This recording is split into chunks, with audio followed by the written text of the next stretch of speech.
आता था, real answer आता था, बट पता नहीं सर जाते जाते ना ऐसा लगा कि ये नहीं ये होगा। केमिस्ट्री में मैं पूरा फॉर्मूला अप्लाई करती हूँ, पूरा अप्लाई करती हूँ, मतलब कॉन्फिडेंस आता है कि यही आंसर होना चाहिए, फिर कुछ एक ऐसी छोटी चीज़ हो जाती है कि नहीं। ज्यादा से ज्यादा हर एक पेपर में 2 क्वेश्चन गलत कर दे रहे, क्यों? आता हुआ क्वेश्चन गलत कर रहे। सोच रहे हो ये कितना बड़ा पाप हो रहा है, क्योंकि तुम्हें अभी 1 नंबर की कीमत नहीं पता चल रही है। 1 नंबर की कीमत पता है कब चलेगी? जब काउंसलिंग स्टार्ट होगा। तो 681 पे कोई को गवर्नमेंट कॉलेज मिलेगा तुम्हारा जो फेवरेट होगा, और तुम्हें उस कॉलेज से निकाल दिया जाएगा। सर जैसे बहुत सारे टीचर होते हैं वो बोलते हैं कि एक बार में पहले सारा पेपर रीड करके जो जो क्वेश्चन आ रहे हैं वो कर लो, लेकिन सर जैसे सारा पेपर रीड करते हैं तो वो भी क्वेश्चन दिमाग में आते हैं जो हमें नहीं आ रहे हैं, तो उससे बहुत ज़्यादा कॉन्फिडेंस डाउन हो जाता है। एग्ज़ाम दे के आते हैं और नंबर कम आ जाते हैं तो बहुत डिप्रेस हो जाते हैं कि अब मेरे से कुछ भी नहीं हो सकता, पूरे नेगेटिव में चले जाता है, पूरा दिन ख़राब हो जाता है। अभी कितने मार्क्स आते हैं मतलब? सर 500 टच है। 500 का मतलब समझते हो? हम ये कंडीशन पे आके खड़े हो गए ना, सच बता रहा हूँ, एग्जाम हॉल में बिना कॉन्फिडेंस के गए तो बैंड बज जाने। थैंक यू बैठ दो। अरे मैं यहीं पर हूँ, वीडियो बन जाएगी तेरी, ठीक है, टेंशन मत ले, मैं इधर ही हूँ। तुम्हारे एग्जाम से पहले मुझे मिलना था, ठीक है। ये जनकपुरी वाला जो प्लेस है ना, अपने को बहुत दिल से बहुत सारी मेमोरीज हैं यहाँ पे बहुत सारे लोग हॉस्टल में रहते होंगे ना? तो अभी एग्ज़ाम के बाद हॉस्टल, सब लोग 12th में हैं या रिपीटर, मतलब इस साल एग्ज़ाम देने वाले? सब लोग एग्ज़ाम देने वाले, ये 15 दिन बाद? उसके हिसाब से तो सही है यार, सबकी पॉजिटिव एनर्जी दिख रही है मुझे चेहरे पे, बहुत बढ़िया। टेंशन नहीं है? अच्छा, और टेंशन में ग्लो बढ़ गया है। कोई नहीं यार, अपने को सब लोग टेस्ट वेस्ट दे रहे, तो अपने काम की बात पहले कर लेते हैं, फिर डिस्कशन कर लेंगे जो भी है। क्योंकि ना बहुत सारे बच्चों का जो विद्यापीठ में पढ़ रहे हैं या ऑनलाइन पढ़ रहे हैं, अभी के टाइम पे सबसे इम्पॉर्टेंट जो टॉपिक है, मुझे लगता है कि सबने पढ़ाई जितनी करनी थी कर ली है। थोड़ा बहुत 1-2 question, 4 question, 5 question subject wise अगर अच्छा करने का टाइम है तो आप रिवाइज करोगे, उससे अच्छा हो जाएगा।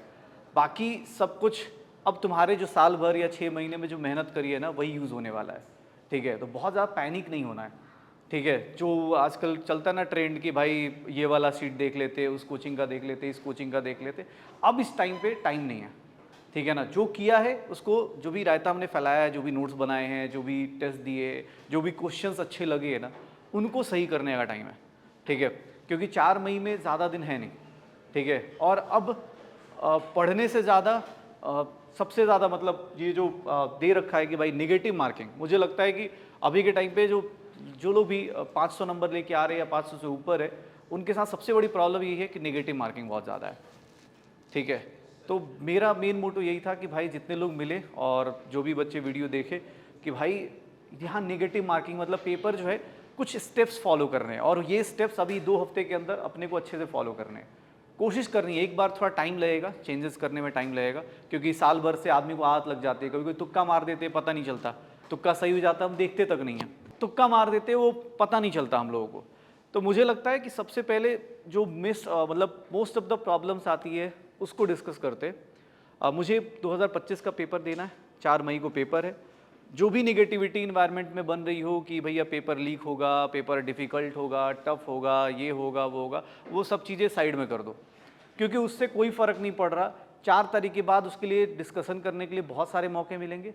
अभी 4 तारीख तक पहले तो खुद को ना, मतलब एक बोलना आसान है बट हाँ मुझे पता है मुश्किल है, कि काम रख के फोकस रख के कि यार मुझे अभी इस टाइम पर टिल योर एग्ज़ाम, अपने आप को फ़र्क नहीं पड़ रहा कि सामने वाला किस कोचिंग में कौन सा क्या करने वाला है, किसने कौन सी बुक्स पढ़ ली। सबसे पहले अपने आप को दिमाग शांत करो और तुम खुद को लपेटो कि भाई मैं कैसे कैसे अपनी सारी रिवीजन को कंप्लीट कर पाऊँगा। सबसे ज़्यादा इम्पॉर्टेंट ये है, फोकस्ड स्टडी ज़्यादा इम्पॉर्टेंट है। देख भाई, अपने लाइफ में 4 मई 2025 ये सबसे सुंदर दिन होने वाला है, लाइफ चेंजिंग डे होने वाला है। लेकिन मैंने पहली चीज़ बोली है ना, जितना टाइम कम है उसके हिसाब से सबसे पहले ना यार एक काम करो, ये सबसे डिफ़िकल्ट काम है, फोकस्ड रहना और काम रहना। जो पढ़ा है मोर देन सफिशिएंट है, जो तुमने साल भर पढ़ा है। अभी पैनिक मोमेंट पे जाओगे कुछ नहीं मिलने वाला। अगर तुम्हें किसने बोल दिया कि यार ये वाली किताब कर ले, ये वाला टेस्ट सीरीज फॉलो कर ले, इस टाइम पे जब हमारे पास गिने चुने 15 दिन बचे हैं, 10 दिन बचे हैं, उस टाइम पे हम ये कंडीशन पे आके खड़े हो गए ना, सच बता रहा हूँ, एग्जाम हॉल में बिना कॉन्फिडेंस के गए तो बैंड बज जानी है। तुम्हें ही बता रहा हूँ, अभी लास्ट टू लास्ट ईयर जब हम लोग पटना आगाज में थे तो वहाँ पर एक बच्चा मिला, एग्ज़ाम से 3 दिन पहले तक उसके जो रियल टेस्ट हुए थे उसमें 560 के आसपास आए थे उसके, और उसके फाइनल स्कोर से 680। तो ये ना कोई बहुत बड़ी चीज़ नहीं है, तुम्हें ही पता है। ऐसा नहीं है कि एग्जाम हॉल में कुछ अलग होगा, यहाँ पेपर्स हो सकते हैं आपके हिसाब से ना आ रहा हो। और दूसरा क्या होता है ना, जब बहुत सारे लोगों के अंदर जब फियर आता है ना, डर आता है, तो बहुत अच्छा परफॉर्मेंस हो जाता है। उल्टा भी हो सकता है, लेकिन मैं आपसे उम्मीद यही कर रहा हूँ, इसलिए बोल रहा हूँ थोड़ा सा फोकस्ड रहो, काम रहो, जो होगा अच्छा ही होगा।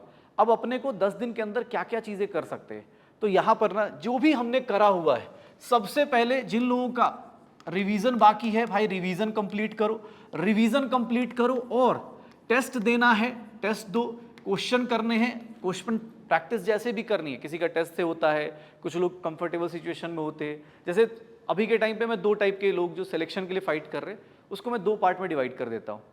एक बच्चा वो होता है जो टेस्ट बहुत सारे दे चुका है, लेकिन उसको ना थोड़ा लगता है कि यार मुझे कुछ टॉपिक्स रिवाइज करने चाहिए, मुझे कुछ टेस्ट मतलब छोड़ देता हूँ पर टॉपिक रिवाइज कर लेता हूँ, मुझे फार्मूलाज में दिक्कत हो रही है, या मैं पीछे की चीज़ें से एटॉमिक स्ट्रक्चर की छोटी चीज़ें कुछ भूल चुका हूँ, या रे ऑप्टिक्स का कोई फार्मूला भूल रहा हूँ। तो एक कैटेगरी वो हो जाती है, और एक कैटेगरी होती है जिनको याद तो है बट उनको एप्लीकेशन में दिक्कत आती है। तो 2 लोग अभी के टाइम पर डिवाइड है। आप जिस कैटेगरी में आते हो कि भैया मैं, अगर मुझे लगता है कि मुझे प्रैक्टिस की ज़रूरत है, तो आप टेस्ट देना शुरू करो, क्वेश्चन देना शुरू करो, टेस्ट दो, क्वेश्चंस प्रैक्टिस करो।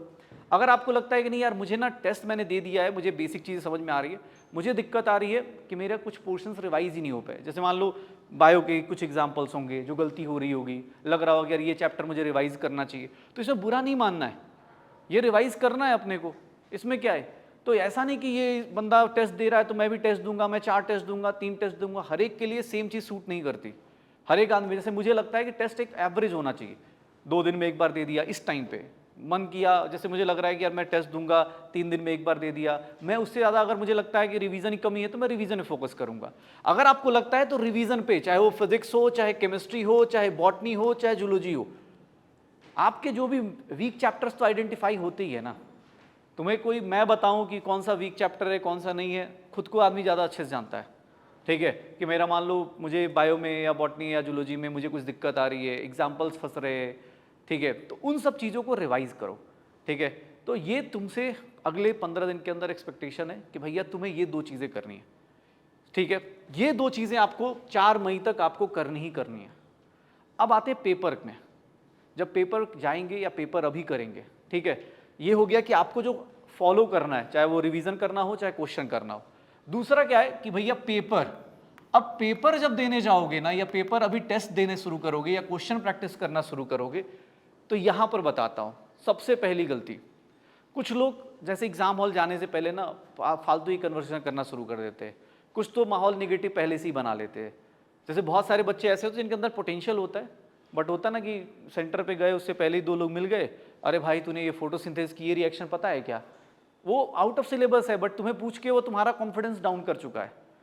तो हमें, चाहे वो यहाँ का टेस्ट दे रहे हो, चाहे रियल टेस्ट दे रहे हो, चाहे अपने पास ओरिजिनल नीट का पेपर दे रहे हो, एक चीज़ ध्यान रखना, पेपर में जाना है विथ कॉन्फिडेंस। हमें 20 ही चैप्टर आते हैं, चाहे 50 ही चैप्टर आते हैं, जितने भी चैप्टर आते हैं ना, एक ईगो लेके जाओ कि भाई मुझे अपने चैप्टर्स आते, मैंने अपने हिसाब से अपनी तैयारी कर रखी है और मैं उसके हिसाब से अच्छा परफॉर्म करके आऊँगा। ये कॉन्फिडेंस होना ज़रूरी है। ठीक है, और वो कॉन्फिडेंस पेपर के अंदर सबसे पहली चीज़ जो एक बोलता है ना माइंडसेट जो स्टार्ट होता है, वो कॉन्फिडेंस से स्टार्ट होता है कि भाई मैं पेपर में गया। अब पेपर में जैसे मैं अपनी एक मिस्टेक बताता हूँ, वो जो मेरा अपना एनालिसिस है कि मुझे पेपर से ज़्यादा ना, मैं जैसे किसी एग्ज़ाम में लेट पहुँच गया तो मैं क्लास में बोलता हूँ कि लेट नहीं, जैसे मैं लेट पहुँचा ना तो मेरे मेंटली एक साइकोलॉजिकली आ जाता था कि यार मैं 5 मिनट लेट हो गया, बाकी लोग आगे निकल गए, तो मेरे ना वो अंदर अपने टाइम पे हाथ पैर कांपने लगते थे कि यार 5 मिनट तो निकल गए, क्योंकि 5 मिनट का मतलब बायो के 10-15 क्वेश्चन निकल गए लोगों के और मैं पीछे हो गया। तो उसके बाद मैंने उसके ऊपर वर्क किया, मैंने कहा नहीं भाई, एग्जाम हॉल से कम 15-20 मिनट पहले मैं अंदर हूँगा, मैं 20 मिनट अंदर क्लास में बैठ के अपना रिवाइज कर लूँगा ना, दिमाग में खुद से रिविजन कर लूँगा, मुझे ज़रूरत नहीं है मैं, क्योंकि होता है क्या, मान लो जैसे मेस में खाना खाया, कुछ किया, वो प्लान पहले कर लो, चाहे रियल एग्ज़ाम भी देने जाओ ना उस दिन भी पहले टाइम से पहले पहुंचना है, क्योंकि थोड़ा बहुत कॉन्फिडेंस वहाँ से आता है। देखोगे एक साइकोलॉजिकली इफेक्ट आता है, अगर आप लेट पहुँचे, 10 मिनट लेट पहुँचे, पता चला पेपर बट चुके, ऐसे ही डर लगना शुरू हो जाएगा। तो मैं ये बोल रहा था कि पेपर में टाइम से पहुँचना है, क्योंकि उससे बहुत सारे लोगों को कॉन्फिडेंस मिलता है। मुझे मिलता है, मैं अपना एक एक्सपीरियंस बता रहा हूँ कि मुझे 5-10 मिनट पहले पहुँच जाऊँ, मेरे बाद लोग आएँ तो मुझे अच्छा लगता है कि हाँ ठीक है यार टाइम से हैं। तो ये कॉन्फिडेंस की चीज़ें लेके जाओ। दूसरा जो आज के टाइम पे बहुत ज़्यादा ट्रेंड हो जाता है, आपको ना अभी 15 दिन के अंदर एक चीज़ और आइडेंटिफाई करनी है। जैसे कुछ लोग कॉमन मिस्टेक्स होती हैं जिसको हम लोग सिली मिस्टेक बोल देते, ठीक है ना। मैं कॉमन मिस्टेक इसलिए बोल रहा हूँ क्योंकि सिली मिस्टेक आदमी सुधारने वाला ही बोलता नहीं है। कॉमन मिस्टेक बोलो, जैसे कुछ लोग होते हैं जल्दी जल्दी में OMR गलत फिल करते हैं, 2-4 क्वेश्चन तो गलत फिल ही कर देते, ठीक है, कि 71 का 72 में लगा दिया, 72 के बाद 73 में लगा दिया। तो भैया आपको ना एक अपनी प्लानिंग करनी पड़ेगी। प्लानिंग किसका? प्लानिंग में देख लो, एक तो पेपर अटेम्प्ट करने का प्लान करना पड़ेगा कि मैं किस सब्जेक्ट से स्टार्ट करूंगा, कैसे कैसे जाऊंगा। और दूसरा सबसे ज़्यादा जो मिस्टेक्स कॉमन मिस्टेक्स में आती है वो पेपर अटेम्प्ट करने के बाद OMR फिल करना। OMR फिलिंग में कुछ लोग ऐसे हैं जिनकी बहुत कॉमन मिस्टेक्स है। मतलब मैं रिसेंटली एयर बैच में देख रहा था, वहाँ पर भी कुछ लोग मतलब ज़्यादा से ज़्यादा हर एक पेपर में 2 क्वेश्चन गलत कर दे रहे। क्यों? आता हुआ क्वेश्चन गलत कर रहे। सोच रहे हो ये कितना बड़ा पाप हो रहा है? क्योंकि तुम्हें अभी 1 नंबर की कीमत नहीं पता चल रही है। 1 नंबर की कीमत पता है कब चलेगी? जब काउंसलिंग स्टार्ट होगा। जब काउंसलिंग स्टार्ट होती है ना, अभी टेस्ट में हमें पता नहीं चलता कि यार क्या ही फ़र्क पड़ गया, अपने को 680 आए चाहे 681 आए, क्या ही फ़र्क पड़ रहा है। जब काउंसलिंग स्टार्ट होती है ना, तो 681 पे किसी को गवर्नमेंट कॉलेज मिलेगा तुम्हारा जो फेवरेट होगा, और तुम्हें उस कॉलेज से निकाल दिया जाएगा। उस दिन रियलाइज था कि एक मिस्टेक कितनी बड़ी भारी पड़ चुकी है अपने पास। मान लो तुम्हारा जो भी एक कॉलेज होगा कि यार मैं इसमें जाऊंगा या मैं इसमें जाने वाला हूँ, वो बंदा यहाँ पर 1 नंबर का फ़र्क पड़ता है। और वो 1 नंबर जो काम की चीज़ें हैं, 2 नंबर 4 नंबर, ये तुम सबको पता है। तुम्हारे चेहरे देख के मुझे पता चल रहा है कि प्रिपरेशन ठीक ठाक है। अब ये कुछ कॉमन मिस्टेक्स नहीं करनी, जैसे OMR फिलिंग कर रहे हो, अगर तुमसे हो रही है अभी तक, तो अगले 15 दिन के अंदर ये ट्राई करना है कि वो गलती ना हो जो मैं बोल रहा हूँ। ये कसम खा के जाना है कि भैया ये गलती मैं अपनी सही करूँगा, चाहे 2 सेकंड ज़्यादा लूँ, 5 सेकंड ज़्यादा लूँ, उसकी प्लानिंग अच्छे से करो। चाहे वो किसी का फिजिक्स अच्छा है तो फिजिक्स पहले करो, केमिस्ट्री अच्छा है केमिस्ट्री पहले करो, बायो अच्छा है बायो पहले करो। जनरली मतलब मेरा अपना फ्लो था, बायो पहले कर लिया क्योंकि जल्दी हो जाता है, फिर केमिस्ट्री कर लिया, फिर फिजिक्स कर लिया। लेकिन उसका भी बैकअप बना के रखो कि अगर बायो का क्वेश्चन डिफिकल्ट आ गया तो मैं कैसे करूँगा। भाई हो सकता है ना बायो के कोई मजे ले ले कि हाँ भाई, जैसे आजकल बायो में ये होता है ना, NCERT पढ़ लो हो जाएगा। पता चला मान लो NTA वाले मजे लेने के लिए बैठे होंगे, चलो यार थोड़ा मजे ही ले लेते। तो मुझे ना अपने पैनिक मोड में नहीं जाना है, मुझे उसके लिए एक बैकअप बना लेना है, ठीक है। तो पहली जो कॉमन मिस्टेक होती है, जहाँ से मिस्टेक से स्टार्ट होती है, वो ये सारी है। दूसरी मिस्टेक जो हम लोग देखते हैं, जो अभी कुछ लोग कर रहे होते हैं, यहाँ पर दूसरी मिस्टेक क्या है? ये बहुत तगड़ा है भाई साहब। कुछ लोग तो ऐसे पेपर ऐसे देते हैं ना कि अक्कड़ वक्कड़ करके। मैं तुम्हें एग्जांपल देता हूँ ना, मान लो कोई फिजिक्स का न्यूमेरिकल कर रहे हो, एक है ऑप्शन 4, एक है ऑप्शन 8, एक है ऑप्शन 12 और एक है ऑप्शन 0.4। तो आधे से ज़्यादा लोगों की भाई यही हो सकता है, क्योंकि यार ऐसे भी सॉल्व तो हो नहीं रहा, और 4 का ही मल्टीपल है, ऑड वन यही है, इसी को टिक मार, अच्छा लग रहा है, सुंदर लग रहा है, टिक मार देते। ये काम नहीं करना है। ये जो देगा ना, ये अपने पास, भाई तुम्हें अगर किस्मत ही आजमानी है ना, तो किस्मत पता है कहाँ आजमाना? काउंसलिंग में आजमाना, यहाँ मत आजमाना भाई, क्योंकि यहाँ पर 1 नंबर नहीं है, 5 नंबर का डिफरेंस क्रिएट होता है। हमें लगता हो कि अरे क्या ही जाएगा, ये क्वेश्चन कर लेते, 5 नंबर का डिफरेंस होता है। 5 नंबर अगर तुमने काउंसलिंग फॉलो की हो तो तुम्हें पता चले 5 नंबर बहुत ज़्यादा डिटरमाइन करते चीज़ें। आप यूपी के एक अच्छे कॉलेज से सीधा नीचे पहुँच जाओगे 5 नंबर के अंदर। तो ये गलती मत करना कि गेस वर्क कर रहे। भाई साहब गेस वर्क करना है अगर आपको अपनी किस्मत ही आजमानी है। जैसे मुझे किसी ने सिखा दिया था, मैं अपनी बताता हूँ। मुझे किसने बोला, एक बहुत अच्छी कैलकुलेशन सिखाई मुझे एक सीनियर ने, बोला 10 क्वेश्चन हैं, गेस मार, 2 भी सही हो गए तो बराबर हो गया तेरा सारा कुछ। और मेरी किसी किस्मत इतनी खराब कि मैं 10 के 10 गलत करके आ रहा हूँ। क्योंकि एक्चुअली वो होता है ना कि अटेम्प्ट, जब आपके अंदर ये फीलिंग आ जाती है कि मैं तुक्का मार सकता हूँ ना, तो आप लपेटते हो, फिर आप तुक्का मारना शुरू कर देते हो। अच्छे क्वेश्चन में भी तुक्का मार लोगे आप। आपको ये रियलाइज़ ही नहीं होगा कि यार ये चीज़ नहीं करनी है। अगर मान लो मुझे कोई कॉन्सेप्ट नहीं आता, एक बात बताओ, मान लो मुझे कोई एग्जाम्पल बॉटनी का नहीं आता, तो ऐसा तो है नहीं कि भाई एकदम मतलब हाँ सरस्वती माता ऊपर से बैठी हुई हैं बेटा, इंडिकेट कर रही हैं कि यार इसको देख ले, ये नहीं करना है। गेस वर्क अगर कर रहे हो अभी के टाइम पे, एग्ज़ाम बहुत नज़दीक है, खुद को कंट्रोल करो। हो सकता है शुरुआत में बुरा लगे, लेकिन ये कुछ पॉइंट्स है जो मैं बोलना चाहता हूँ, एकदम लिख के ले जाओ कि भाई मुझे गेस वर्क नहीं करना। गेस वर्क करना है, अगर गेस वर्क करना ही है तो उसके 2-3 तरीके हैं। गेस वर्क करने के तरीके क्या है, ये नहीं 50-50 वाला टिक मार दिया, तब तो भैया एकदम फिर से आप किस्मत आजमा रहे हो। उसका एक तरीका है कि एलिमिनेट कर लो।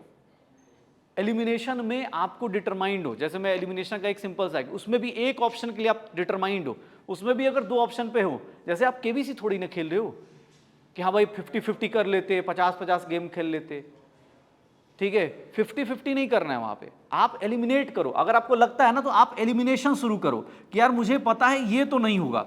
जैसे कुछ होते हैं ना कि कुछ, मान लो केमिस्ट्री का एग्जाम्पल ले लिया या बॉटनी का, जूलॉजी का, कुछ एग्जाम्पल्स पता है कि यार ये तो इसका नहीं होगा, ये इसका नहीं होगा, ये इसका नहीं होगा, तो एलिमिनेशन अच्छे से करो। आपको अगर लगता है कोई क्वेश्चंस तो उसको एलिमिनेट करो आराम से कि भाई ये एलिमिनेट करके तब तुक्का मारोगे तो चलेगा, वो फिर तुक्का नहीं कहलाएगा, वो कहलाएगा कि हाँ एक ना परफेक्शन के साथ आपने गेस मारा है, क्योंकि आपको पता है कि यार 3 ऑप्शन होंगे नहीं, यही बचा है, यही मुझे नहीं आता लेकिन यही होगा अब, ठीक है ना। जैसे तुम लोगों के साथ अभी ओर्स वाला टाइम हट गया, ओर्स वाले पहले क्वेश्चंस आते थे, तो मुझे अपनी बात बताता हूँ, मैं जेईई का एग्जाम दे रहा था, मुझे 3 ऑप्शंस एलिमिनेट कर चुका था, मुझे पता था कि यार यही होगा, मुझे नहीं पता उसका क्या होता है नाम, और मुझे पता था कि 3 तो एलिमिनेट कर चुका हूँ, तो बचा कौन, यही होगा। मैंने कहा जय माता दी, टिक, यही होगा, क्योंकि मैं 3 पे तो डिटरमाइंड हूँ कि ये 3 तो नहीं होंगे, चौथा मुझे आता भी नहीं है। वो उसको फिर गेस नहीं बोलते, उसको बोलते एलिमिनेट कर दिया। अब लोग क्या करते हैं, इसको और इसको मिक्स कर देते, कुछ लोग 50-50 वाला गेस मारते हैं कि तुक्का लगा रहे हैं, कौन बने करोड़पति की तरफ पीछे से आवाज़ आ रही है कि आपके 50 ऑप्शन एलिमिनेट हो गए, 2 ऑप्शन एलिमिनेट हो गए, 2 बचाओ। भाई यहाँ नहीं करना है। आज के टाइम पे पढ़ना और उसको कंट्रोल करना, नेगेटिव मार्किंग को, ये सबसे ज़्यादा इंपॉर्टेंट है। जिनका सिलेक्शन होना है वो ऑलरेडी डिटरमाइन कर चुके, जो लोग भी 500 से ऊपर जा रहे हैं, आप ऑलरेडी आप सिलेक्शन की रेस में हो। बस आप उस दिन जाके क्या करने वाले हो ना, उस दिन जाके जैसे होता है ना कि थोड़ा कॉन्फिडेंस डाउन हुआ, थोड़ा सा आपने पेपर में ज़्यादा, जैसे किसने बॉटनी में ज़्यादा टाइम लगा दिया तो हो गया वो, अगर उसका बैकअप तैयार नहीं है तो उसको उसी टाइम से कॉन्फिडेंस मतलब होता है ना कॉन्फिडेंस डाउन। आप एग्जाम हॉल में जैसे यहीं पर होता होगा, मुझे लगता है ये चीज़ हर एक के साथ होती होगी। तो अगर आप प्लान करके नहीं जा रहे, आप टाइम के साथ नहीं खेल रहे कि भाई आपके क्लास में सबके टाइमिंग लगी होती है, घड़ी तो लगी होती है, नीट में घड़ी तो होती है ना सबके क्लास में, तो आपको टाइम देखते रहना है। आप प्लान बना लो कि यार मैं पहले 40-45 मिनट में करूँगा, ये बॉटनी करूँगा या जूलॉजी करूँगा, केमिस्ट्री करूँगा, फिजिक्स करूँगा, बट हाँ फालतू की चीज़ें नहीं करनी है। यहाँ पर अगर आप सोच समझ के नहीं जा रहे हो, गेम खेलने ऐसे ही पहुँच जा रहे हो, तो भैया एकदम जान जाओ सिलेक्शन या रिजेक्शन में बस बहुत डिफरेंस कम है आज के टाइम पे, क्योंकि तुम्हें पता है गांव से हर एक जगह से पीडब्ल्यू ने एकदम हर एक जगह पहुंचा दिया है। आज के टाइम पे जो कंटेंट सब जगह, मतलब जनकपुरी या कोटा कहीं पे था, वो सब जगह है आज के टाइम पे। कंपटीशन खुद ही हम लोगों ने बढ़ाया है। इंटरनेट ने सिर्फ रील्स ही नहीं पहुंचाए हैं लोगों तक, इंटरनेट एजुकेशन भी पहुंचा दिया है। तो जो होता है ना गाँव में बैठा है, कश्मीर के गाँव में, वो भी तुमसे इक्वली फाइट कर रहा है, ठीक है। तो ये मत सोचो कि यार मैं कुछ कर लूँगा एक्स्ट्रा, नहीं, यहाँ पर बहुत प्लानिंग के साथ, बहुत मेंटल स्ट्रांगनेस के साथ कि यार मुझे ये करना है, इतना ही करना है, मेरे कोई दिक्कत नहीं। अगर मुझे लग रहा है कि भाई 5 क्वेश्चन है और ये नहीं आते हैं, 100% नहीं आते, तो यार इतना किस्मत मत आजमाओ कि हाँ एक मार देता हूँ, कोई तो एक सही हो जाएगा, ठीक है। उससे क्या होगा, मोमेंटम पूरा चेंज कर देगा। गेस मारने में क्या होता है ना, मोमेंटम चेंज हो जाता है। आप अगर गेस मारने पे आते हो, पता चला जो ईजी क्वेश्चन है ना उसका भी गेस मार दिया आपने सोचने पे टाइम ही नहीं दिया, तो वो नहीं करना है। गेस नहीं मारना है, एलिमिनेट करो, कोई दिक्कत नहीं। आप एलिमिनेशन से करो, आराम से होगा। एलिमिनेट कर दो, आप कर लोगे, कोई दिक्कत नहीं। फिर OMR फीलिंग के बाद एक और बहुत कॉमन मिस्टेक्स आती हैं, क्या कि जो लोग कुछ लोग फिजिक्स में या केमिस्ट्री में इन सब में देखते होंगे, सर आता था, रियल आंसर आता था, बट पता नहीं सर जाते जाते ना ऐसा लगा कि ये नहीं ये होगा। लास्ट मिनट पे जो चेंज करते हो ना, लास्ट मोमेंट पे जो चेंज होते हैं, वो नहीं करना है। अगर आपको आंसर कोई आना होगा ना, रियलिटी बताता हो, 99% आपको आना होगा तो फर्स्ट अटेम्प्ट में ही आपका सही आ जाएगा, इंट्यूशन के साथ आपको लग जाएगा। एक होता है ना लास्ट मोमेंट पे जो चेंज करते हैं, लास्ट मोमेंट ऑप्शन चेंज हो जाता है, लास्ट मोमेंट पे ऑप्शन चेंज हो जाता है। ये लास्ट मोमेंट वाले जो होते हैं ना लोग, ये भैया डायरेक्ट और इनडायरेक्ट में ना कम से कम नहीं तो 5-6 क्वेश्चन निपटा लेते हैं कि भाई OMR फिल करते करते एकाएक उनको दिखने लगता है, कोई और ऑप्शन टिक मार लेते, ठीक है, कोई और ऑप्शन टिक मार लेते। तो ये बेसिक मिस्टेक्स बता रहा हूँ जो स्टार्ट होती है। हमने यहाँ से स्टार्ट करा। एक और बहुत शानदार मिस्टेक होती है, पता है क्या? जैसे मैं उसको बहुत ज़्यादा बोलता हूँ, जैसे कुछ लोग बहुत एग्रेसिव पेपर अटेम्प्ट करने शुरू करते हैं, गए पेपर पढ़ा ही नहीं सही से। सबसे ज़्यादा जो मिस्टेक होती है ना, एक बहुत सिंपल सी लाइन है, क्योंकि मैं अपनी मिस्टेक्स बता देता हूँ, तुम लोग शायद शर्मा जाओ कि अरे यार सर अपनी मिस्टेक। कुछ लोग होते हैं, जैसे मैं अपना बता देता हूँ, मुझे जैसे बायो में पढ़ रहा था या जब मैं PCMB कर रहा था, तो जैसे मान लो मैंने एक तो बड़ी मुश्किल से मुझे बॉटनी याद होती थी, तो जैसे बॉटनी मान लो कुछ एग्जाम्पल दिखा, पहला एग्जाम्पल दिखा, मैंने टिक मार दिया, क्योंकि ना मुझे लगता था भाई मेरे से हो गया, यही मेरे लिए बहुत बड़ी बात है, ठीक है। बाद में देखा नीचे तो ऑल ऑफ दीज भी दिया हुआ है, या होता है ना बोथ A एंड B भी दिया है। तो मुझे समझ में आया बाद में कि हाँ यार भाई मुझे ना ऑप्शंस पे भी पढ़ना है, अदरवाइज अगर ऑप्शंस नहीं पढ़ रहे हो तो ये वाली जो मिस्टेक्स होती हैं, मतलब आज के टाइम पे तुम सब लोग बोलो एक्सेप्ट करो या ना करो, तुम्हें पता है ये होती हैं, ठीक है। कुछ ना कुछ फिजिक्स में ऐसा कर लेंगे, केमिस्ट्री में ऐसा कर लेंगे, ऑप्शन ही नहीं सही से देखा, अच्छा जब आंसर की मिलाने आते हैं ना तब याद आता है। कुछ लोगों को तो एग्जाम हॉल से बाहर निकलते ही याद आ जाता है कि यह गलती कर ली मैंने, ठीक है। तो वो अफसोस नहीं करना है ना भाई, अपने को अफसोस में क्यों जीना है, ठीक है। तो ये अफसोस नहीं करना है, आपको क्वेश्चन पढ़ना है प्लस साथ में ऑप्शंस को केयरफुली पढ़ना है। क्योंकि मैं तुम्हें एक एग्जांपल देता हूँ, एक वर्ड होता है, बहुत कॉमन वर्ड है, हर एक पेपर में या कहीं ना कहीं मिलता रहता है, रेस्पेक्टिवली। मान लो किसी चीज़ का मैंने पूछ दिया कि भैया इसके ना मतलब अगर एक वर्ड यूज़ कर रहे कि आप आंसर बताओ रेस्पेक्टिवली, आपने सब कुछ कैलकुलेट किया हुआ है, आपका ऑप्शन मान लो आंसर 4 और 6 है, 4 और 6 है, लेकिन आपको ऐसे ऑप्शन दिख जाएंगे। कुछ लोग ऐसे होते हैं जो रेस्पेक्टिवली में गलत करके आते हैं। ये मैं अपने एक्सपीरियंस से बता रहा हूँ, तुम में से हो गए बहुत सारे लोग, ठीक है, जो ये गलती करते हैं, जो हाँ कॉमन मिस्टेक है। बाद में अरे यार अच्छा ये कैथोड पहले बताना था, एनोड बाद में बताना था, ये वाली चीज़ पहले बतानी थी, ये वाली बाद में बतानी है। तो ये रेस्पेक्टिवली वाली गलती, ये सब कैसे कर पाओगे जब आप क्वेश्चन और आंसर सही से पढ़ोगे। आप सोचो ना, मान लो इसका आंसर ये है, लेकिन जिस बच्चे ने ये टिक मारा उसको कॉन्सेप्ट तो आता ही होगा ना। गलती क्या करी है, लास्ट का 2 सेकंड जो एक्साइटमेंट होता है क्वेश्चन सॉल्व होने का, जो एक्साइटमेंट होता है कि लगता है कि पेपर में ना अलग अलग, जैसे हम लोग सब लोग बायो हो तो तुम्हें पता है, जब वो मेंस्ट्रुअल साइकिल में एस्ट्रोजन और प्रोजेस्टेरोन का ग्राफ पढ़ते हैं ना, तो मैं उसको बोलता था कि यार पेपर में वैसा ही साइकिल बनता है अपना, जो प्रोजेस्टेरोन का ऐसा कर्व बनता है ना, पेपर में क्या होता है 20 क्वेश्चन जहाँ जल्दी जल्दी हुए वहाँ पर आता है एक्स्ट्रा कॉन्फिडेंस। पेपर के अंदर बता रहा हूँ तुम्हें, फिर लगता है कि मैं ही महारथी हूँ, हो सकता है रैंक 1 मेरी आ रही हो, और मतलब लिटरली लगता है कि रैंक 1 मेरी ही है। और ये तुम्हारे साथ नहीं, मैं तो भाई सच्चाई बोल देता हूँ, मुझे कोई दिक्कत नहीं। पेपर के अंदर मुझे ऐसे, तो मैं उसको एक्चुअली मैं एक पेपर बहुत ख़राब करके आया, लेकिन मुझे पूरे पेपर में यही लगता रहा कि मेरे सारे सही हैं। बाहर निकल के भाई गजब गलत कर रहा हूँ मैं। तो उस टाइम मुझे याद है कि मैं वो ग्राफ पढ़ा तो मैंने अपने आप को बोला भाई मेरा ग्राफ प्रोजेस्टेरोन टाइप चला है, ठीक है, कि मतलब शुरुआत में स्लो चल रहा था, आराम से 20-25 क्वेश्चन करे, 50 क्वेश्चन करे, और उसके बाद लगा कि भाई साहब अब कर सकता हूँ। बस उसके बाद जब मैंने मोमेंटम पकड़ी, और जब एक बार गलत करना शुरू करते हो फिर तो रोक ही नहीं पाता कोई, ठीक है, उसका सीधा नीचे ही गिरता आदमी, ठीक है। तो ये काम नहीं करना है, ठीक है। जब भी आए कॉन्फिडेंस ठीक है, but extra confidence exam hall में नहीं लेके आना है। हर एक क्वेश्चन नया होता है।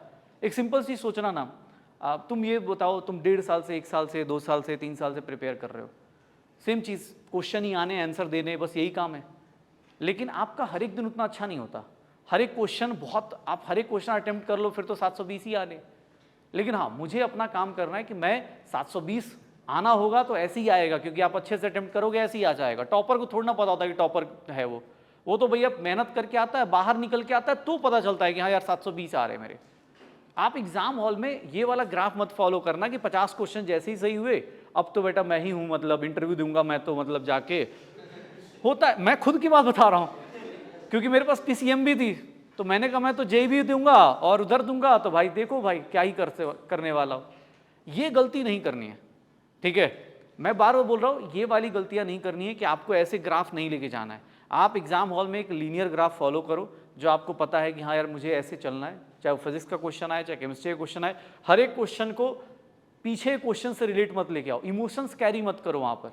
एग्जाम हॉल में अगर इमोशंस कैरी करोगे ना कि पिछला क्वेश्चन में टाइम लग गया और अगले क्वेश्चन में क्या करूँ, वहीं पर दिक्कत आनी शुरू होती है। इमोशंस कैरी मत करो, फिजिक्स में हो गया मेरे गलत हो गए, कोई बात नहीं, मैं बॉटनी अटेम्प्ट करूंगा, मैं अच्छे से करूंगा, ये एक अलग स्टार्ट है। क्योंकि पेपर अगर डिफिकल्ट आएगा सबके लिए आएगा ना, तुम्हारे लिए थोड़ी ना आएगा। अगर मान लो एक वर्स्ट एग्जाम्पल दे रहा हूँ, मान लो तुम पेपर में गए, पता चला बॉटनी में खाली वो ही भर रखे हैं, होता ना सर्सर रीजन टाइप या कुछ ऐसे भर रखे, तो वहाँ थोड़ा ना कि पैनिक हो गए भैया, पैनिक अटैक आ रहा है। वहाँ पे आप सोच के जाओ कि हाँ यार ठीक है, नहीं हो रहा, सबके लिए नहीं हो रहा होगा, रियलिटी यही है। आप पेपर चेंज कर लो कि हाँ भाई मैं एक काम करता हूँ, बॉटनी नहीं बाद में करूँगा, क्योंकि कभी कभी क्या होता है मोमेंटम बनने में टाइम लगता है। जैसे मैं अपनी एज ए टीचर अपनी कहानी बताया था, मैं कहीं पे टीचर होके एक्चुअली जब कहीं जाते हो ना तो टेस्ट होता है आपके, ठीक है, तो मैं कहीं टेस्ट देने गया टीचर होने के बाद, 3-4 साल हो गए थे मुझे पढ़ाते हुए, तो मैं टेस्ट देने गया कहीं पे। तो सोचो मैं गया वहाँ पे और पेपर दिया उन लोगों ने केमिस्ट्री का, मैंने पहला क्वेश्चन देखा नहीं हुआ, दूसरा देखा नहीं हुआ।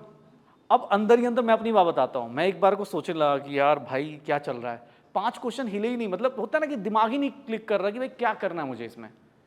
5 क्वेश्चन के बाद मैं अंदर से बता रहा हूँ, मैं एज ए टीचर बता रहा हूँ, मेरे मन में ख्याल आने लगे कि मेरे इंजीनियरिंग वाले दोस्त कहाँ कहाँ हैं, अब कॉल करना पड़ेगा जॉब के लिए, ये तो कुछ हो नहीं रहा यहाँ पे, क्योंकि आपका मोमेंटम खराब हो चुका है, आपका दिन खराब है। पहला क्वेश्चन सिर्फ उसमें एक ही क्वेश्चन अच्छा था, फर्स्ट वन था, पहला क्वेश्चन से कॉन्फिडेंस डाउन हुआ, अगले 5 क्वेश्चन नहीं हुए।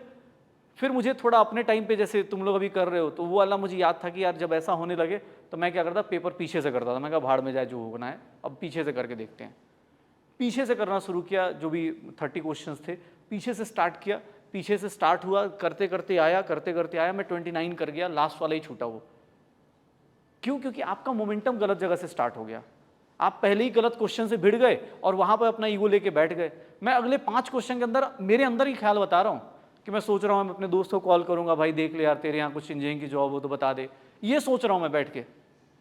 लेकिन उसको सही करने का एक ही तरीका है कि आप खुद से फाइट करते हो कि नहीं यार ये चीज़ मैं अपने दिमाग पे नहीं चढ़ने दूंगा, मुझे पीछे से आना है, कोई बात नहीं। मेरा मान लो फिजिक्स के पहले ही 2 क्वेश्चन नहीं आ रहे, भाई 45 नंबर भी तो वही क्वेश्चन है ना, उठाओ स्टार्ट कर लो। मुझे लग रहा है कि भाई उधर से भी नहीं आ रहा, बीच का स्टार्ट कर लो। किसने बोला थोड़ी ना है कि भाई OMR 1 से लेके 45 तक ही फिल करनी है, भाई कहीं से भी कर सकता हूँ मैं। हम लोग जनरली देखोगे तो बॉटनी जूलॉजी लोग मोस्टली स्टार्ट करते, क्यों करते हैं? क्योंकि उससे कॉन्फिडेंस आता है, ठीक है। तो ये चीज़ कभी सोचो ही मत, ये अपनी ईगो से अटैच करना ही नहीं है।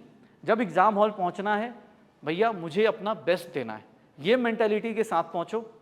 बहुत कम टाइम है, अपने आप को पॉजिटिवली एकदम मिलाओ कि हाँ यार मैं पॉजिटिव माइंडसेट के साथ जाऊंगा। दूसरा, मुझे फ़र्क नहीं पड़ रहा कि सामने वाला कौन सी किताब पढ़ के आया है, कौन सॉल्व करके आया है, मुझे अपना प्रिपरेशन पता है, मुझे अपनी रिवीजन पे कॉन्फिडेंस है, मुझे अपने क्वेश्चंस जो मैं 50 ही क्वेश्चन करके आया हूँ मुझे उसके ऊपर कॉन्फिडेंस है कि यार मैं ये 50 क्वेश्चन आराम से कर लूँगा। तुम्हें 45 सेलेक्ट करने हैं, ठीक है, मतलब 45 क्वेश्चन के ऑप्शन सही से सेलेक्ट करने हैं, कोई बहुत बड़ी चीज़ नहीं है, ठीक है। ऑप्शन भी सामने है, सही आंसर भी सामने है, तो होता है ना कि इंडिकेट करने वाला वहाँ से भी इंडिकेशन दे रहा होगा। कभी कभी होता है, शायद टेस्ट में देखा हो या नहीं, आप कुछ गलत करते हो, ऑप्शन ही नहीं मैच करता, तो ऑप्शन भी आपको डिटरमाइन कराता है कि भाई देख ले भाई रास्ता कुछ गड़बड़ हुआ है, ठीक है। तो एग्ज़ाम हॉल में इस तरह से जाओ, इस मेंटल पीस के साथ जाओ कि मुझे जो करना है अपने लिए करना है, मैं गेस मार्क नहीं करूँगा।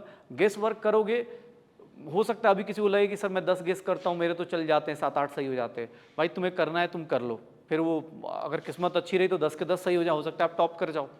लेकिन अगर आपकी किस्मत बेकार रही और किस्मत का ही इतना गेम होता भाई, तो किस्मत आज हमारे रास्ते में चलते तो 2 करोड़ रुपए मिल जाते ना यार। अगर किस्मत पे इतना भरोसा है, मैं किसी से पूछता हूँ, मैं कहा भाई इतना ही भरोसा करना तो मैं ऐसे भरोसा कर लेता हूँ ना, बड़ी चीज़ सोचता हूँ। सोच रहे हो चलते चलते किसने तुम्हें मेडिकल कॉलेज की एक डिग्री दे दी, ले भाई चल आज से डॉक्टर बन जा, ये किस्मत ही आजमानी है तो ऐसे आजमा सकते। बट एग्जाम हॉल में जाके गेस मार्क के किस्मत मत आजमाओ, वहाँ जाके इमोशनली कैरी होके ना, कि इमोशनली होके कि भाई मेरा ख़राब हो रहा है या मैंने साल भर अच्छे से प्रिपरेशन नहीं करी है, ये सब सोच के जाओगे नहीं होगा। आप एकदम फ्रेशली जाओ। तुम ये सोचो एक एग्ज़ाम डिसाइड करेगा, यहाँ का टेस्ट सीरीज हो या किसी का टेस्ट सीरीज हो, मैं यहाँ पे 720 नंबर लेके आऊँ और फाइनल एग्जाम में 400 लेके आऊँ, तुम्हें लगता है कि तुम मुझे बोलोगे सर आप बहुत अच्छा कर रहे हो? कोई नहीं बोलेगा। आप यहाँ के टेस्ट में कुछ भी कर लो, एक ही टेस्ट, एक ही स्कोर आपके लिए लाइफ टाइम के लिए वैलिड होगा, वो नीट वाला। और उस दिन सब लोगों से बोल रहा हूँ, जो ऐसा नहीं कि 500 बोल रहा हूँ, जो 300 400 जो भी है, आपका जो कंसिस्टेंसी है ना वही मैटर करेगा। उस दिन बस आराम से कूल माइंड से बैठ के चुपचाप पेपर देना है, शांति से, गेस वर्क नहीं करनी है, नेगेटिव मार्किंग नहीं करनी है, ऑप्शंस पढ़ने हैं, आराम से पढ़ने हैं, क्वेश्चन सही से पढ़ने हैं, ठीक है। किस्मत आजमाने की कोशिश वहाँ नहीं करनी है, 15 दिन बाद नहीं करनी है। और ये चीज़ स्टार्ट कहाँ से करनी है? आज से, कल से, क्योंकि एग्ज़ाम ज़्यादा दूर है नहीं, थोड़ा कम क्वेश्चन अटेम्प्ट होंगे। हो सकता है फिजिक्स में आप 40 करो या 42 कर पाओ। रिवीजन करने की कोशिश करो, आप अपने आप को आइडेंटिफाई करो कि मैं किस कैटेगरी में आ रहा हूँ। जैसे होता ना, कुछ लोग ने सिर्फ पेपर ही दे रहे दिन भर, वो तभी दे सकते हो जब आपको पूरा पता हो कि भाई मुझे शुरू से लेकर लास्ट तक सब चीज़ आते। अगर मुझे लग रहा है कि मेरा प्लांट किंगडम बेकार है या मेरा वेव ऑप्टिक्स बेकार है, तो मैं उसको रिवाइज करना भी मेरा काम है। इसको ऐसा नहीं कि सर पड़ोसी 4 टेस्ट दे रहा तो मैं भी 4 टेस्ट दूंगा, ये काम मत करो, ठीक है। थोड़ा सा मतलब मेरा बस यही इनपुट है आप लोगों से, रिवीजन और क्वेश्चन दोनों को बैलेंस करना है, अच्छे से बैलेंस करना है। जिस कैटेगरी में आप आते हो, जैसे अभी कोई बाहर ही पूछ रहा था कि सर क्या करूं मैं, मुझे इस वाले में दिक्कत आ रही है, तुम्हें अपनी दिक्कत पता चल रही है कि यार मुझे ना एटॉमिक स्ट्रक्चर में दिक्कत आ रही है, मुझे मॉडर्न फिजिक्स में दिक्कत आ रही है। जब तुम्हें अपनी दिक्कत पता है तो उसके ऊपर तुम्हें ही काम करना है। अब इस टाइम कोई टीचर तुम्हें नहीं पार करा सकता। आप यूज़ कर सकते हो, वन शॉट यूज़ कर सकते हो, पॉडकास्ट का यूज़ कर सकते हो, बट अब सोचोगे कि भैया बहुत टाइम लेके पढ़ूं, नहीं हो पाएगा। रिवीजन कर रहे हो, रिवीजन की भी एक टाइमिंग सेट करो। रिवीजन में कुछ लोग होते हैं रिवीजन करने बैठे तो पता चला 10 घंटे लग गए रिवीजन करने में। नहीं, रिवीजन का ये प्रॉपर टाइम बनाओ कि अगर मुझे ये 5 चैप्टर करने हैं, जैसे मैं सिंपल सी बात बोलता हूँ, आप टाइम मैनेजमेंट अगर अपने खुद से नहीं करोगे ना तो भैया आपको हमेशा दिक्कत आएगी। जैसे मैंने बोला कि इक्विलिब्रियम रिवाइज करना है, या मैंने बोला मॉडर्न फिजिक्स रिवाइज करना है, अगर मैं साल के स्टार्ट में होता ना तो तुम 5 घंटे लगा लेते, 10 घंटे लगा लेते, कोई फर्क नहीं पड़ रहा। अब इस टाइम पे 10 घंटे लगाओगे, पूरा दिन निकल जाएगा भाई। आपको क्या करना है, आप मॉडर्न फिजिक्स में अब जाके एटम की डेफिनेशन थोड़ी ना पढ़नी है, मुझे काम की चीज़ देखनी है कि भैया वेवलेंथ का फॉर्मूला क्या है, फोटो इलेक्ट्रिक इफेक्ट क्या है, उसका कौन सा शॉर्टकट है, इसका कौन सा शॉर्टकट है। अब ये थोड़ा ना फोटो इलेक्ट्रिक इफेक्ट की डेफिनेशन पढ़ रहे हैं कि हाँ भाई बहुत अच्छा इफेक्ट था, बहुत मजेदार था, वो नहीं करना है। रिवीजन उस तरह से होना चाहिए कि भाई मुझे क्वेश्चन ओरिएंटेड चलना है। अब तुम्हें इतना तो पता चल गया होगा ना क्वेश्चन कहाँ से आते हैं, कोई डेफिनेशन नहीं पूछ रहा ना, तुमसे वो पूछ रहा है कि डेफिनेशन लिख के दिखाओ। EXAMR कोई नहीं पूछ रहा। आज के टाइम पे आपको बस बेसिक सी चीज़ पूछी जा रही है, उसको एप्लीकेशन सीखो, डेफिनेशन और इन सब पे टाइम मत देना। जैसे मैं एक रिवीजन का एक तरीका बताता हूँ। जैसे मैं क्या करता था कि मुझे अपना सबको अपनी अपनी हकीकत पता होती है, तो जैसे अगर मैं ऐसे बैठूंगा ना बिना टाइम लिए, तो मान लो मुझसे बोला कि यार इलेक्ट्रोस्टैटिक रिवाइज करना है, तो मैं 6 घंटे रिवाइज करूँगा। क्यों? क्योंकि मैं नोट्स पलटूंगा आराम से कि हाँ सर ने इलेक्ट्रोस्टैटिक डेफिनेशन बताई है, इलेक्ट्रिक जैसे होता है ना, electron at rest is electrostatic, electron at motion तो इलेक्ट्रिक फील्ड, मैग्नेटिक फील्ड, ये सब चीज़ें। मुझे बाद में मुझे रियलाइज़ हुआ कि मैं 6 घंटे में एक चैप्टर रिवाइज कर रहा हूँ। फिर मुझे दिमाग में आया कि भाई ये ऐसा कैसे चलेगा, 6 घंटे में एक चैप्टर, मतलब सोच रहे हो 80 चैप्टर है तुम्हारे पास, ख़त्म ही नहीं हो पाएगा। फिर मुझे किसी ने बोला कि भाई एक काम कर, टाइम फिक्स कर, तुझे अपनी औकात पता है, अब इलेक्ट्रोस्टैटिक रिवाइज करना है, तुम सबको अपनी अपनी औकात पता होगी कि कितना स्ट्रॉन्ग है कितना वीक है, उसके हिसाब से एक टाइम रखो कि 2 घंटे में मैं अपनी अगर औकात पे आ गया, अगर मैं अपने एकदम 100% फोकस पे आ गया तो ये चैप्टर 2 घंटे के अंदर निपटा लूँगा, ठीक है। तो वो 2 घंटे फिक्स कर लो, टाइम लगा के रिवीजन करो। ऐसे ही रिवीजन करने बैठे ना तो पूरा दिन भर ऐसे ही बैठे रह जाओगे, फिर एक ही चैप्टर हो पाएगा। टाइम लगाओ, टाइम लिमिट लगाओ कि यार 2 घंटे के अंदर मुझे ये चैप्टर करना है, 2 घंटे में मॉडर्न फिजिक्स करना है, 2 घंटे में जैसे बायो में इकोलॉजी इन्वायरमेंट करना है, उसका एक यूनिट करना है, ये यूनिट्स करने हैं, मॉर्फोलॉजी मुझे 2 घंटे 4 घंटे में रिवाइज कर, वो आपको अपने से अच्छे से पता होगा। किसी का कोई चैप्टर बहुत स्ट्रॉन्ग है, अब मान लो कोई चैप्टर है मोल कॉन्सेप्ट हो गया, या बायो में जैसे रिप्रोडक्शन आपका अच्छा है, तो उसको नहीं है टाइम वेस्ट करने का। अब उसके जाके ज़बरदस्ती का ऐसे कि हाँ भाई रिवीजन कर रहा हूँ मैं देखूँ, उसका कोई लॉजिक नहीं है। जैसे मुझे जो दिक्कत आती थी वहाँ पे ह्यूमन माइक्रोब्स इन ऐसे करके चैप्टर है ना, माइक्रोब्स इन, हाँ उसमें डिजीज़ हैं, उसमें रिप्रोडक्टिव हेल्थ में डिजीज़ है, ठीक है। तो वो मुझे दिक्कत आती थी कि यार उसमें कौन सा डिजीज़ मैं बार बार कन्फ्यूज़ हो रहा हूँ, तो मुझे उसको रिवीजन करना है, और उसमें भी काम की चीज़ को रिवीजन करना है। ऐसा नहीं कि आप उसको रिवाइज कर रहे हो, कुछ भी रिवाइज कर रहे हो। कोशिश ये करनी है जब भी आपको मौका मिल रहा है, रिवीजन प्लानर के साथ, टाइम के साथ। जैसे आज गए, आज जाके बना लिया कि भाई अपनी अपनी औकात के हिसाब से क्या है। कुछ चैप्टर आपने ऑलरेडी रिवाइज कर रखे होंगे तो उसकी ज़रूरत नहीं, बट हाँ कोशिश ये करो अपने टाइम को अच्छे से यूटिलाइज करना है। 24 घंटे हैं, अच्छे से यूटिलाइज करोगे तो पता है ना, जो अच्छा इंसान या आप बोलते हैं ना स्टूडियस पर्सन है, वो 24 घंटे का 24 घंटे यूटिलाइज कर लेता है। कैसे? अब ऐसा नहीं सोना नहीं है, ये नहीं बोल रहा हूँ, सोने का मतलब नहीं बोल रहा हूँ। आप जो नॉर्मल अभी पढ़ाई करते होगे ना, और एक होता है कि एकदम फोकस्ड पढ़ाई। नॉर्मल पढ़ाई मतलब क्या होता है कि बैठे हैं, पलट रहे हैं, अच्छा लग रहा है, इमोशंस चल रहे हैं साथ में कि इस चैप्टर में अच्छा उस टाइम पे उसने मुझे ये बोला था, मेरे घर पे ये कलेश हुआ था, ये हुआ। इसको बोलते हैं कि आपने डबल टाइम ले लिया। 1 घंटे की चीज़ को आपने 2 घंटे में करा। तो ऑब्वियस अगर आप फोकस करके करोगे तो 12 घंटे भी आपने सही से पढ़ लिया, तो 24 घंटे के बराबर है। तो 100% टाइम यूटिलाइज हो सकता है, बस इमोशंस के साथ नहीं खेल रहा है। अब जितने भी हो, चाहे घर के कलेश हो, चाहे गर्लफ्रेंड बॉयफ्रेंड का कलेश हो, चाहे जो भी कलेश हो, अब इसको साइड करो, 15 दिन एकदम लग जाओ, एकदम मूड बना के रिवीजन प्लान कर लो। पेपर के अंदर ये वाली गलतियां नहीं करनी है, ये सबसे बड़ी कॉमन मिस्टेक है भाई। ये तुम्हें लगता होगा, कुछ लोग हो सकता है एग्जाम के बाद बताएं कि हाँ सर, होता ना हम लोग बस मैसेज आते हैं कि सर इंस्टा पे ये हो गया, मैंने वो मार्क गलत फिल कर दी। ठीक है, यहीं पर आई थिंक जनकपुरी में ही शायद लास्ट टाइम कोई था, सोचो उसके 680 या 690 बन रहे थे। ठीक है, रियल में कितने आ रहे हैं? 610। क्यों? क्योंकि मैडम ने गलती कर दी है। 680 690 से 610 पे हैं, क्योंकि 14 क्वेश्चन ही तो हैं। 14 क्वेश्चन सोच रहे हो कितना इजी है, बोलना कितना आसान है। आप सिलेक्शन में थे, आप कहाँ आ गए? सर उसने पेपर पे भी सही टिक मार रखा है, लेकिन वही है, लास्ट मोमेंट पे कुछ भी हो रहा है कि सर वही मारना, टाइम मैनेज नहीं हुआ, लास्ट में फटाफट फिल कर रही थी, पेपर एग्जामिनर छीन रहा था, हो गया, गड़बड़ हो गया। उसको 1 साल अभी वेट करना है। ठीक है, तो ये बोल रहा, वो काम आप ना करो, ये ध्यान रखना और कोशिश करना भाई, पढ़ाई अच्छे से कर ली है, बस एग्जीक्यूशन अच्छे से कर देना। ठीक है ना, एग्जीक्यूशन अच्छे से करो। बाकी कोई और दिक्कत हो तो बताओ यार, मैंने बहुत सारा मोटिवेशन दे दिया यार। ठीक है, हाँ सर जैसे एग्ज़ाम दे के आते हैं और नंबर कम आ जाते हैं तो बहुत डिप्रेस हो जाते हैं कि अब मेरे से कुछ भी नहीं हो सकता, पूरे नेगेटिव में चले जाता है और पूरा दिन ख़राब हो जाता है। अभी कितने मार्क्स आते हैं मतलब? सर 500 टच हैं। तो 500 का मतलब समझते हो? मैं तुम्हें एक बात, ऐसा नहीं तुम्हारे मुंह पे बोल रहा हूँ, 500 का मीनिंग ये होता है, अगर आप नीट में जा रहे हो और कोई टेस्ट दे रहे हो, 500 नंबर आ रहे हैं, इसका मतलब ये है कि आपको बेसिक्स आता है, तभी आप 500 लेके आ पा रहे हो। बस गलती कहाँ हो रही है, जो 100 नंबर जो आपके कट रहे होंगे ना, 100 नंबर जो होंगे वो आपके प्रॉपर रिवीजन से, मतलब होता ना कि रिवीजन नहीं किया, या फिर आप वहाँ जाके गलतियों से कर रहे हो। जैसे होता है कि हाँ भाई गलती कर दी, फॉर्मूला सही नहीं लगाया, साइन कन्वेंशन गलत लगा दिया, और 100 नंबर जो कट रहे होंगे आपकी परफेक्शन ये कट रहे होंगे। जो 700 नंबर का, जो 500 नंबर का मतलब बेटा, वो सीधी सी बात है, उसमें डिप्रेशन नहीं जाना चाहिए, उसमें पता है चैलेंज लेना चाहिए। हम लोग आजकल वर्ड्स गलत लेते हैं। मुझे ऐसा लगता है कि जिन लोगों को भी नंबर कम आ रहे हैं तो तुम चैलेंज लो ना। आप ये मत सोचो कि मेरे 500 आ रहे हैं, तुम ये बस उसको बैठ के ना एक बार शाम को बैठ के देखो कि मैंने किया क्या। और तुम्हें एग्जाम हॉल सबको याद रहता है, तुम जब एग्जाम हॉल में टिक मारते हो ना तो सबको याद रहता है कि मैंने क्या सोच के टिक मारा है। तुम किसी और को मत बताओ, खुद को तो बता ही सकते हो, खुद के बारे में अच्छा बुरा बोल ही सकते हो, तो खुद को अच्छे से बोलो कि हाँ भाई तूने ये किया, अगले टेस्ट में ये नहीं करूँगा। जो मैंने यहाँ पर लिख के दिया ना, ये सेम चीज़ मैं अपने लिए अपनी मैं डायरी रखता था, छोटा सा एक पॉकेट डायरी, मैं खुद के लिए लिख के रखता था। मैं टेस्ट जाने से पहले पलटता था। लोग चिटपट होता ना कि शॉर्ट नोट्स पलट रहे, मैं वो पलटता था, क्योंकि मुझे पता है कि मैं 10-20 क्वेश्चन तो ऐसे गलत करके ही आता हूँ। तो आपको अपनी मिस्टेक्स देखो।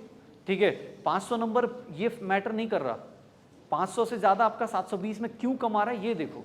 500 720 में सिर्फ कितने नंबर का डिफरेंस है? 220। कहने में लग रहा है ना, 220 को 4 से डिवाइड कर, 50 क्वेश्चन को 4 से डिवाइड कर, 10-10 क्वेश्चन सही करने। तो ये चीज़ सोचो, कभी भी निगेटिव जैसे डिप्रेशन एंड एंग्जाइटी ये सब ना कहने में ठीक है लगता हो, लेकिन बहुत ओवर थिंकिंग नहीं करनी है। ओवर थिंकिंग से, स्ट्रेस से किसी का सक्सेस नहीं मिलता। ओवर थिंकिंग स्ट्रेस हमें परफेक्शन की तरफ लेके जा सकता है, हमें थोड़ा मोटिवेट कर सकता है, बट अगर वो डुबा रहा है तो कोई फायदा नहीं है ना। अभी जो भी तुम्हारे चैप्टर से तुम्हें वो पता है कौन से वीक है, कौन से स्ट्रांग है, कौन से हैं, एक बार करके देखो। 15 मिनट 15 दिन है ना, 10-12 दिन जो भी हैं। सर तो अभी क्या करें, टेस्ट दें कि रिवीजन करें? तुम किस कैटेगरी में हो? तुम्हें क्या लगता है तुम्हारी जो गलतियां होती हैं उसमें फॉर्मूला गलत होता है, या तुम अप्लाई सही से नहीं कर पाते, या फिर फिजिक्स में ही रहता है कि अगर ये चैप्टर थोड़ा मैं कॉन्सेप्ट्स वीक है, ये कम, तो उसको अच्छा करो। तुम्हें अपने आप खुद ही तुम्हारा सॉल्यूशन तुम्हारे पास ही है। वीक है तो उसको स्ट्रॉन्ग करो। उसके लिए क्या करो, दिन को डिवाइड कर लो। जैसे जो बच्चे भी इस तरह कैटेगरी में आते हैं, दिन को डिवाइड कर लो। एक टाइम प्रैक्टिस करनी है, एक टाइम कॉन्सेप्ट सही करना है। ऐसे कर लो। मतलब अगर 4 घंटे मुझे फिजिक्स पे देनी है तो 2 घंटे मैं रिवाइज करने पे दूंगा, 2 घंटे प्रैक्टिस करने पे दूंगा, और मोर देन सफिशिएंट टाइम है। अगर आप 500 के लेवल पे हो, सच बता रहा हूँ, मैं लिख के दे रहा हूँ, अगर तुमने सही से 15 दिन सही से यूटिलाइज कर लिया और पॉजिटिव एनर्जी के साथ, तो कुछ भी कर सकते हो भाई। क्योंकि 500 और 680 में कोई बहुत ज़्यादा, 720 में बहुत ज़्यादा डिफरेंस नहीं है। और कभी भी टाइम कहीं बदल जाता है। बीच में आए होंगे ना, अच्छे मार्क्स भी आए होंगे बीच में, तुम ही थे ना। और सिर्फ गड़बड़ क्या हुआ है आपको, दूसरी बात है कॉन्फिडेंस बाजार में थोड़ा मिलता है, कॉन्फिडेंस हम खुद से जनरेट करते हैं। तुम ये देखो ना, यहाँ पर सब लोग हैं, अब मेरे बाल नहीं हैं, सोचो मुझे तो डिप्रेशन में होना चाहिए। एक बता रहा हूँ तुम्हें, तरीका बता रहा हूँ। लाइफ में कभी भी किसी मोड़ पे ऐसा लगे ना, तुम ये जान जाओ तुम दुनिया के सबसे यूनिक फीचर, मतलब यूनिक क्रिएचर हो। इससे कोई फर्क नहीं पड़ रहा। जैसे मुझे बचपन में लगता था कि भाई मेरे भाई बहन बहुत ज़्यादा गोरे हैं, मैं काला हूँ, मुझे ऐसा लगता था कि अनाथालय से मुझे उठा के लाया गया है। ये बहुत कॉमन चीज़ है। अब इसको मैं अपने दिमाग में रख लूँगा ना तो बहुत ज़्यादा प्रॉब्लम होगी। इसको क्या होता है, फेस करना। अरे भाई ठीक है, जो है अच्छा है, ठीक है, जो है बढ़िया। अब जैसे कई रास्ते पे जाते हैं, किसी ने कुछ कमेंट भी कर दिया, क्या ही फ़र्क पड़ रहा है, मैं जानता हूँ उसका लेवल मेरे बराबर नहीं है भाई। तो ये मत सोचो। और 15 दिन बहुत हैं, सच बता रहा हूँ। क्या नाम है तुम्हारा? हाँ क्या? रणवीर, तनवीर। तो भाई अभी टाइम है, ठीक है ना। थोड़ा सा बस पॉजिटिव माइंडसेट के साथ लग जाओ। सच बता रहा हूँ, अभी बहुत अच्छा कर लोगे। जो वीक टॉपिक्स हैं उसका रिवाइज करो, क्वेश्चंस करो, और जो अच्छे टॉपिक्स हैं उनके क्वेश्चंस फॉर प्रैक्टिस करो, ठीक है। All the best. चलो और बताओ। Good afternoon. 50 माइनस मतलब 50 में नेगेटिव मार्किंग हो जाती है, 50 मार्क्स की नेगेटिव मार्किंग हो जाती है। ओके, तो तुम्हारे लिए तो था सब कुछ, फिर तो तुम्हारे जैसे लोगों के लिए था। सर तो कैसे कम करूँ यार तो अभी तो ही बता रहा था मैं। सर? मतलब चलो जैसे 50 नंबर, मतलब हाँ। 5-10 क्वेश्चन गलत कर रहे हैं ना। हाँ, 10 क्वेश्चन में सिली मिस्टेक वाले कितने हैं?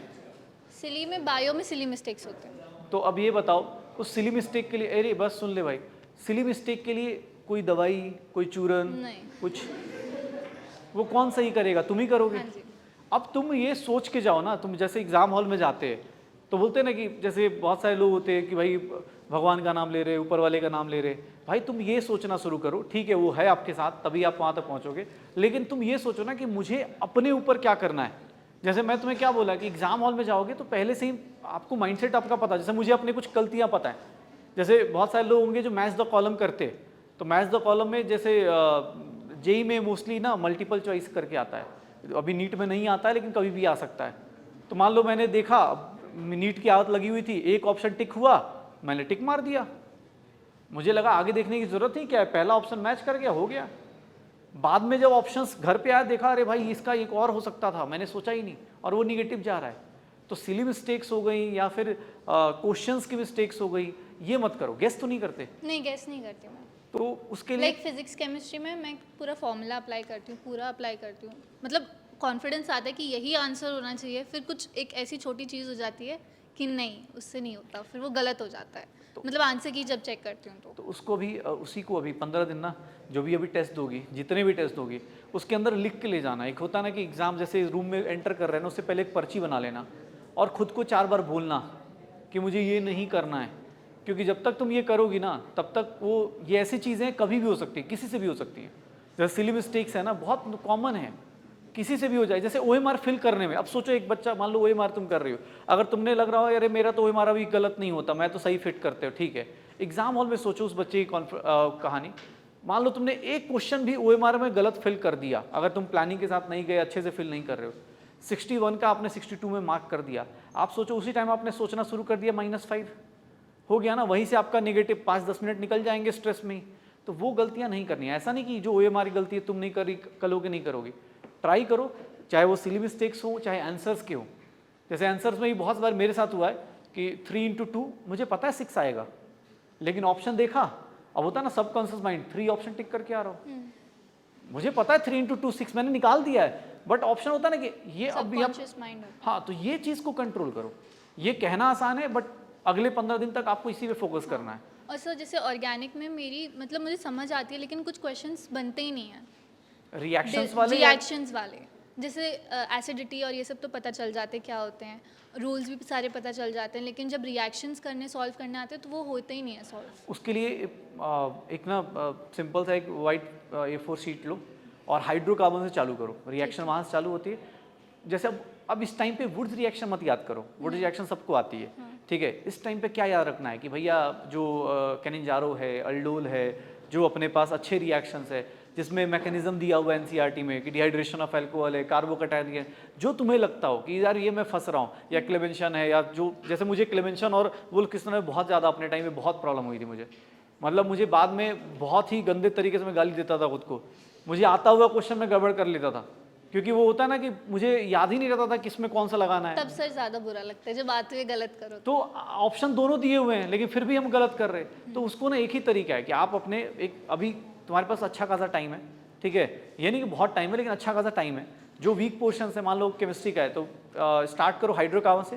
पेजेस में से मैं शॉर्ट नोट्स बहुत छोटा छोटा लिखता था, इसलिए क्योंकि मुझे लगता था कि भाई कम पेज में लिखूंगा तो कॉन्फिडेंस ज़्यादा रहेगा, और रिवाइज करने में मतलब ऐसा होता था कि 2 पर्ची ली हो गया, 2 पेज में ख़त्म।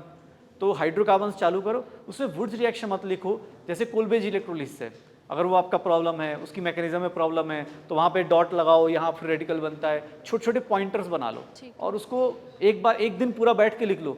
हाइड्रोकार्बन चालू करो, अमीन्स तक लिखो, एक दिन का काम है, 2 से 4 घंटे लगेंगे, पेज पलटो, खटाखट लिखो। अब फालतू की चीज़ें मत लिखना कि अब कार्बोकैटायन की स्टेबिलिटी सबको ऑलमोस्ट पता हो जाए, वो मत लिखो। मेन पॉइंट लिखो जहाँ तुम गलती करती हो। जैसे मुझे कोल्बेज इलेक्ट्रोलिसिस और डिकार्बोक्सिलेशन में दिक्कत आती थी, कभी कभी कंफ्यूज हो गए, कुछ नहीं पता चल रहा, तो उसको याद करने का तरीका कि अब मैं ऐसे याद रखूँगी कि हाँ डी मतलब रिमूव करना है, हटाना है। तो ये कुछ तरीके बनाओ और उसको नोट्स बना के रख लो। और किसी का कुछ? सर जैसे बहुत सारे टीचर होते हैं वो बोलते हैं कि एक बार में पहले सारा पेपर रीड करके जो जो क्वेश्चन आ रहे हैं वो कर लो, लेकिन सर जैसे सारा पेपर रीड करते हैं तो वो भी क्वेश्चन दिमाग में आते हैं जो हमें नहीं आ रहे हैं, तो उससे बहुत ज़्यादा कॉन्फिडेंस डाउन हो जाता है। यार देखो, अब उसमें ना अब हर एक का अपना अपना तरीका है। जैसे मुझे किसने शुरुआत में बोल दिया था कि एक क्वेश्चन करो उसी टाइम OMR फिल कर दो, एक क्वेश्चन करो OMR फिल कर दो। उसमें मुझे क्या दिक्कत हुई, मैं अपनी बात बताता हूँ। मान लो मैंने रीमर-टीमर रिएक्शन का क्वेश्चन आया और मैंने उस टाइम गलत याद आ गया, मुझे गलत तरीके से याद आ गया, तो मैंने उसी टाइम ऑप्शन फिल कर दिया, मैंने उसी टाइम पे वो गलत ऑप्शन फिल कर दिया। अब OMR में कुछ देर बाद जब अगले पेज पे पहुंचा ना, तब मुझे रियलाइज़ हुआ कि यार रीमर-टीमर तो गलत फिल किया मैंने। तो ये ना हर एक के लिए अलग अलग चीज़ें हैं। जैसे मुझे बाद में मुझे जो अपना रियलाइज़ हुआ कि मैं बाद में OMR फिल करता था सबसे लास्ट में, ठीक है। मेरा अपना जो होता था कि 2:30 बजे, मतलब जैसे ही 2.5 घंटे हुए मैं पेपर एकदम स्टॉप करता था, जितने हुए हैं उसको सही से फिल करके भर लेता था। 15 मिनट 20 मिनट जो लगते थे मैं अच्छे से फिल करता था, ये मेरा तरीका था। अब तुम जैसे बोल रही हो कि हर एक क्वेश्चन को, यार ऐसे कैसे पता चलेगा? हो सकता है तुम्हारी स्कैनिंग बहुत अच्छा है, स्कैन करते हो तुम पेपर को, देखा और टिक मारा, देखा टिक मारा, तुम्हारा इतना फास्ट हो तब तो तुम्हें स्कैन कर लो। मेरा ऐसा नहीं है, मुझे लगता है कि मैं स्टार्ट करूंगा इजी क्वेश्चन है, टिक टिक टिक कर आगे करूंगा, जहां डिफिकल्ट लगा उसको सर्कल कर लो, ये कर सकते हो। लेकिन 45 में से ऑन एन एवरेज 40 क्वेश्चन तो ऐसे होते हैं जो देख के टिक हो जाते हैं। चाहे फिजिक्स का हो तो देख के सॉल्व करेंगे, आ जाएगा। 5 ही क्वेश्चन ऐसे होंगे जिसमें टाइम ज़्यादा लगना चाहिए, ठीक है ना। तो ऐसे नहीं कुछ शॉर्टकट या कोई अलग तरीका है कि नहीं पहले अच्छे वाले कर लो। एक बात बताओ, पेज खुलेगा दोनों साइड का खुलेगा, तो तुम क्या वो थोड़ी रोबोट थोड़ी ना होगी, इधर स्कैन करा इजी वाला टिक मार लेंगे, वैसा नहीं होता। आप एक बार स्टार्ट करो और उसमें से जो अच्छा जहाँ लग रहा है कि फंस रहा है सर्कल कर लो, बाद में कर लेना, ठीक है। तो सर जैसे न्यूमेरिकल तो फार्मूला शीट बना के हो गई, लेकिन थ्योरी किस तरीके से रिवीजन करें, क्योंकि थ्योरी बहुत ज़्यादा हो जाती है। वो एक्चुअली होता क्या है, जब हम एक जगह करते हैं क्वेश्चंस ना, जैसे मान लो फिजिक्स का एक कोई चैप्टर उठाया, बॉटनी का कोई चैप्टर उठाया, तो यार एक चैप्टर का 50 क्वेश्चन करोगी ना तो उसमें 2-4 गलत होने नॉर्मल है। क्यों? क्योंकि तुम एग्जाम हॉल में एक चैप्टर के 50 नहीं आएंगे ना, मेरे पास 40 चैप्टर के या 30 चैप्टर के मिला के 50 आएंगे या 45 आएंगे, तो मैं उसमें से हर एक क्वेश्चन डिफिकल्ट नहीं आएगा। मान लो एटॉमिक स्ट्रक्चर, अगर ऐसा लेंदी पेपर आ गया या ऐसा बहुत थ्योरेटिकल पेपर आ गया तो तुम्हारे लिए थोड़ी ना, सबके लिए वो, ठीक है ना। तो इसको इतना निगेटिव नहीं लेके जाना। हाँ, अगर आपको लगता है कि मेरी थ्योरी थोड़ी वीक है तो आप NCERT या कोई भी चीज़ देख सकते हो उसको, ठीक है। तो चलो भाई, सबको जो लोग एग्ज़ाम दे रहे हैं ऑल द बेस्ट, अच्छे परफॉर्म करके आओ, ठीक है ना। ओके, चलो बाय बाय।